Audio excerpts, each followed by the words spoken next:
Color has played an essential role for Toyota in selling vehicles for years. Behind me is the color Lunar Rock, which was a TRD color last year and originally came out for the RAV4s in 2019.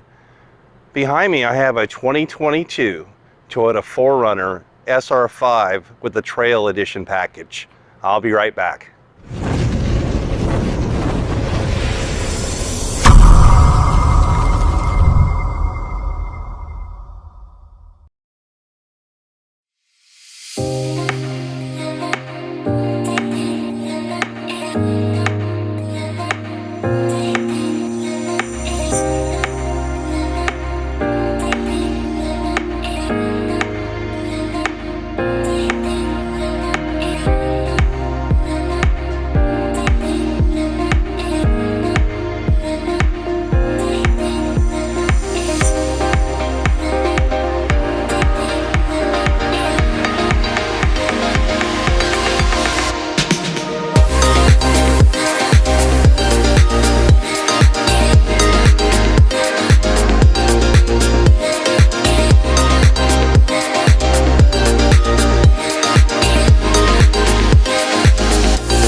For almost 7 years now that I've been selling Toyota, the number one key factor for a customer in their buying process for buying a vehicle is the color of the vehicle.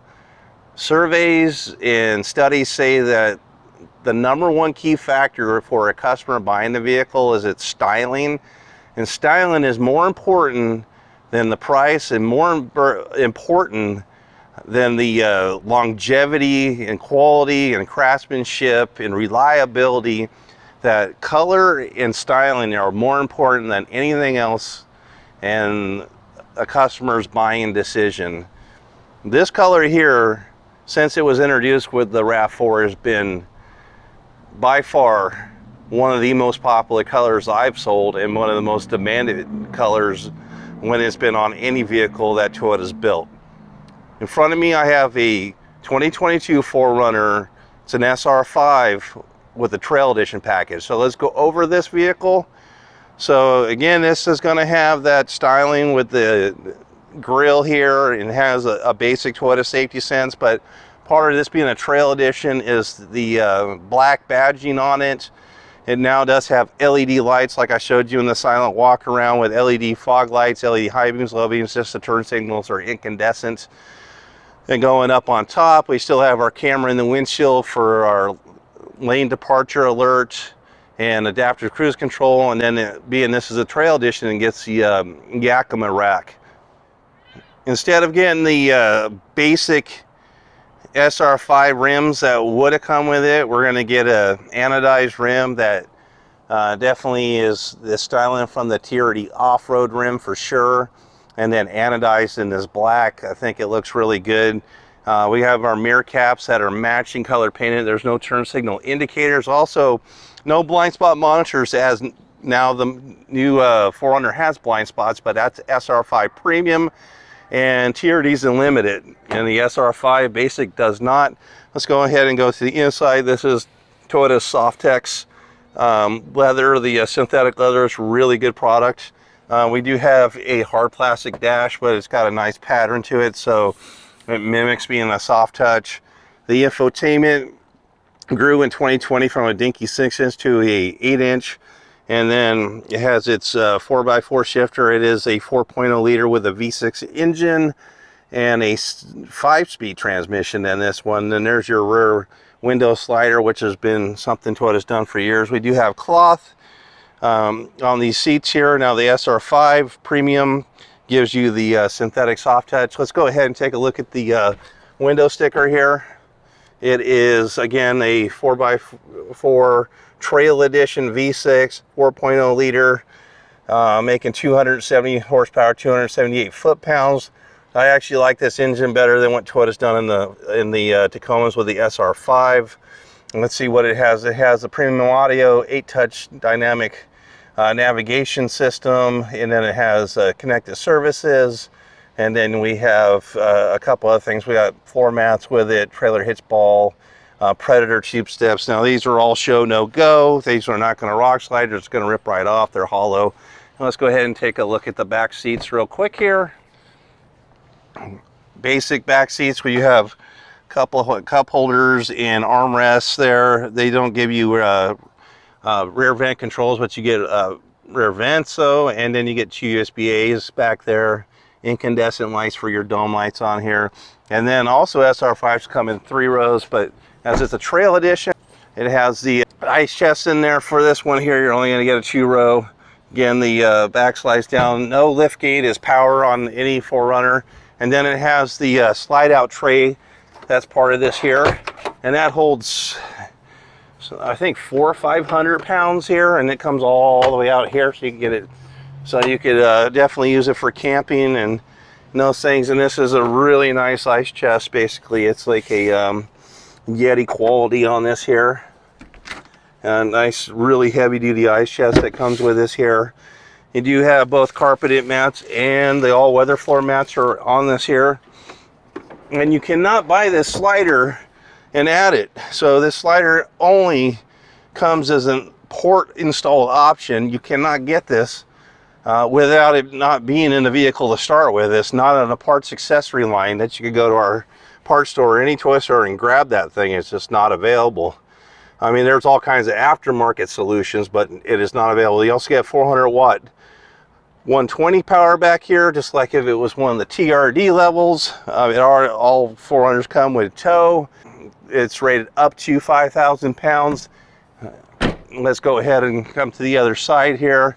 Your fill door is on the driver's side and coming into the back seat. So this was back for me, and I'm not touching with my knees at 6'2". Still got a good couple inches here. So a tall person can sit behind another tall person. Giving a look at the front, let's go ahead up to the front. Little bit disappointed that this is based off the SR5, so it doesn't give you the blind spots for the very first time ever.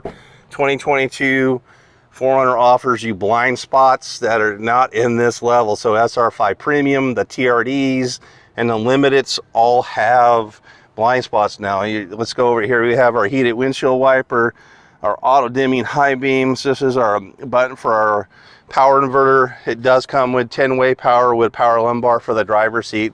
But if we had an SR5 Premium, we'd also have power for the passenger front seat too. Let's go ahead and get inside. It is a push start here. And let's go ahead and do the startup so you can see the startup sequence. Dinky 4-inch, not very good quality. And Toyota has no plans on this year of doing anything with this 4Runner. The sales are still extremely good, and it's on the back burner right now as there are other things that are more pressing than this vehicle. And as long as sales stay strong, then they're not going to be in any hurry to redo this vehicle like they did with the Tundra and the Sequoia. And the Sequoia almost went away. Like, it was some real good convincing of an engineer out of Michigan that was the lead engineer for Toyota to build the new Sequoia, because he basically had the platform for it. So they just had to do a little bit of minor stuff, and that's why they only offer one engine package, and that, which is going to be the hybrid systems and not both, because they had to keep the cost down to get approval from Akio Toyota. This does come with our bigger 8-inch infotainment. It does have integrated maps along with Apple CarPlay, Android Auto. You have full range of audio sources on here, which includes AM, FM, Sirius XM, Bluetooth, and of course you can bring in internet music through those apps. Coming down below, this has always been a classic for Toyota trucks and SUVs, the big silver knobs, big air controls, so fan speeds, temperature range, your different flows on here, inside, outside air, heated mirrors, rear defrost, your primary port for USB that brings in the Apple CarPlay. There's something called a dongle that you could use to do wireless Apple CarPlay until Toyota puts that in everything. You still have right now only the Tundra and the Supra that have wireless. Again, 5-speed transmission with sequential, and your 4x4 selector. Now there is no terrain management in this one. Now that's going to be the TRD off-road models that will have terrain management and available to it. We have our rear window slider buttons down there and a couple of utility buttons for future use. Coming into the center console, all we have is a 12-volt power port in there, no USBs. And then we have a locking glove box on here. Let's go ahead and take a look at the top. You do get a couple extra buttons. We have our traction control off, A-track, which basically explaining that is something like if you're going through swampy, muddy, slippery surfaces, somehow it breaks the wheel at different times to get itself through stuff. So it seems to work really good. I've seen some of the other YouTubers doing that in swampy conditions, and it just somehow fights its way through the slick stuff by breaking wheels at different times. Downhill assist control, and then like every single other Toyota, we have our SOS button, which is a shared platform from a couple manufacturers along with Toyota. Incandescent lights. We do have our vanity mirrors that are lit too with sun visors. The way this one's equipped, we're looking at $44,628, and somewhat reasonable for nowadays for a 4Runner, and having a little bit extra packages on it. Personally, I think I would pick a TRD off-road model over this one here, just because I'd have the crawl control modes and the rear diff lockers and better suspension, a little bit of a lift on it versus this one, better wheels with side bite and Kevlar sidewall reinforced than this one here. So anyways, thank you for watching. We'll see you next time.